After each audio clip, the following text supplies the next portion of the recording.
I'm not going to sit here and say things to you that you will laugh at, but I can't look you in the eye and say we're on course to a fourth victory. Where we are is 403 seats for Labour, 155 for Conservatives, 154 majority, worst Conservative result in a century. How seriously do you take that? The fact is that for a Conservative, whether it's that particular poll or other polls, we are behind in the polls, and the polls are indicating a large Labour majority. So what's that mean? It means we have to make a good offer to the voters, and that means a Conservative offer, and that we have to work hard on the ground campaign, the knocking on doors, the delivering leaflets, all that goes with normal campaigning. That background shouldn't put us off, shouldn't demotivate us, it should remotivate us to work that bit harder. Is it for you still about winning or reducing the loss? Oh, it's a very good question. That if you take the polls at face value, then there is an argument to be put to voters to say, do you really want a Labour majority that is the biggest in the history of the Labour Party? If you look at 2017, when Theresa May looked as if she was on course for an enormous majority, voters suddenly thought that actually they'd take a bit of a punt on Jeremy Corbyn because they didn't want the Conservatives to have a huge majority. So there is that argument. But in an election, you always want to win, that it is better to have a Conservative government if you're a Conservative than a non-Conservative government. You must work towards that. You don't sound convinced that the Conservatives are going to win, though. Well, I can read the opinion polls as well as everybody else, and I'm not going to sit here and say things to you that you will laugh at. That the opinion polls are there. I think there's a lot that we can campaign for, but I can't look you in the eye and say we're on course to a fourth victory. Nigel Farage has spiced things up a bit. The general consensus is that's really bad news for you guys. Well, I've said before that I think that Nigel Farage should come into the Tory party. You still think that? I still think that. I think that Conservatives and Reform agree on the vast bulk of policy, and that we want to achieve the same things. We want a low tax, efficient economy. We want a smaller state. We want immigration to be controlled. We want the green ideology to calm down. We want a National Health Service that works. We want so many things in common that it makes much more sense for us to work together. Now, if that isn't going to happen, we know perfectly well that split wings of the British body politic are unhelpful for that wing of the British body politic. Do you still think there's a chance for the Prime Minister to reach out to Nigel Farage? Well, I would certainly encourage him to do so. I mean, Nigel is a very big political figure and who represents a swathe of public opinion and is a very strong advocate for that swathe of public opinion. Keep looking at your reviews there. It seems a slightly lighter blue than Tory blue. It's almost a Reform blue. It's just very old. I think I wouldn't read anything into that.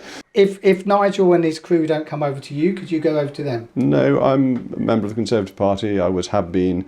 And I think the two-party system in this country works. Look at the people who went off to the SDP and what that did. That actually, ultimately, the Labour Party reformed, came back into government. It is the Conservative Party that represents the broad swathe of opinion on the right of British politics, and I think will continue to do so.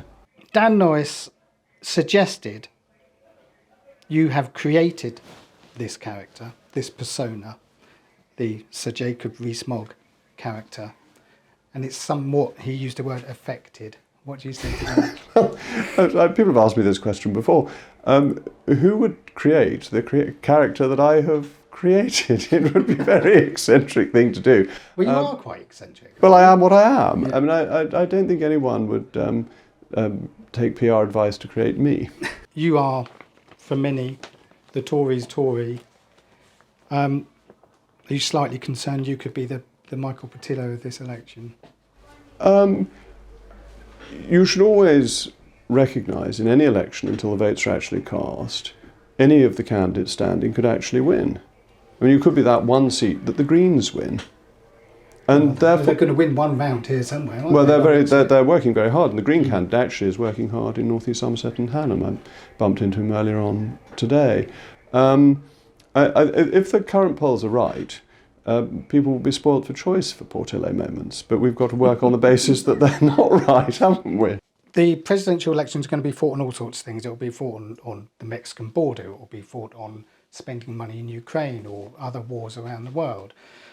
Biden will be heavily relying on the abortion vote, so the pro-choice vote. You've mentioned many times that you're not in favour of any form of abortion, and why is that?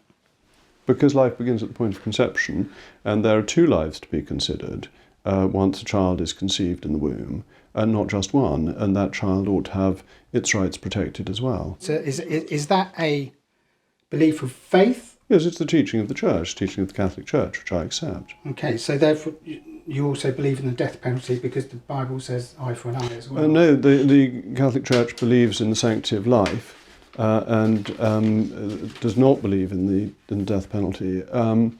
You must understand, I'm not a Protestant, I'm a Catholic. I know. And I therefore believe in the Bible as interpreted by the teaching of the Church. And the Church teaches that the value of life is such that it is a matter for God to decide when life should end, not a matter for man. National Service Plan, pro or against? The Royal Commission will be extremely interesting. Well, there's a Royal Commission. It's a proposal to have a Royal Commission, and we'll have to see what the Royal Commission says. Do you, in principle, like it? I was briefly, actually 3 years. I was one of the commissioners for the Royal Commission of 1851. That's very interesting, but do you back the National Service Plan? Well, I want to see what the Royal Commission comes up with. So that's not a yes, is it? Shouldn't you be backing one of the flagship but the policy is to have a Royal Commission, and I'm very happy to have a Royal Commission and see what the Royal Commission comes up with, and then I'll know whether it's a good idea or not. But I don't want to... So at the moment you don't know if it's a good idea? At the moment I'm very happy with the idea of a Royal Commission. Stop the boats hasn't worked, has it? No, it hasn't stopped yet. I wish it were possible simply to turn the boats back, but we don't have the luxury that Australia had of how many hundreds of miles. Richard Tice claims it is legally possible to do it. You disagree on that point? I wish it were possible to do. I think the practicalities of it in a narrow channel are extraordinarily difficult. And the government did look at it carefully, and not sort of lily-livered liberals, but people like Priti Patel, who's quite tough-minded, looked at it and came to the conclusion that it wasn't actually going to be a practical policy. Rwanda, I think, is a practical policy, and we already see the deterrent effect with the Republic of Ireland's government getting in a bit of a tiz about people from the small boats getting over. But it's not stopping the people coming over. Well, it's not stopping the traffickers. There's still... the other day there was 100 or so that came over. That's right. We haven't implemented it yet, and that's really important that we get the flights going. And then the deterrent effect will kick in. There's some deterrent effect already, but it's limited, but the full deterrent effect will come when the flights start going. Something like 21,000 have come over on boats this year so far. Only a fraction of those, something like 500 will go to Rwanda. That's not the point. That's not the point. As soon as you find that it is the point. In order to stop people coming over you're missing the point. You're missing the point. That if people start going to Rwanda, so say flights to Rwanda start in July, and you come over in July and you're on a plane to Rwanda, the person coming the next day in July doesn't come because he sees you've just gone to Rwanda. It's not about dealing with the backlog, it's about making sure that new arrivals just go to Rwanda straight away, and that's when the deterrent effect kicks in, and then you can work through the backlog. You've got 40 to 1 chance of going to Rwanda, basically. No, you haven't. Well, you have, if there's 21,000 people who come over you're talking about only 500 go to Rwanda. That's 1 in 40. But you said 100 arrived last week. Yeah. If they'd all gone to Rwanda, why would you take the journey the next day? Well, they're not all going to go to Rwanda. Why not? Well, is it the first 500 that Why come not? over? You just want. Go. Well, the way to make then you're at capacity within a couple of weeks. No. The thing to do is to get the new arrivals out straight away. Basically, their feet shouldn't touch the ground. They should be straight to Rwanda. And then the deterrent effect will work, and then the numbers will be entirely manageable.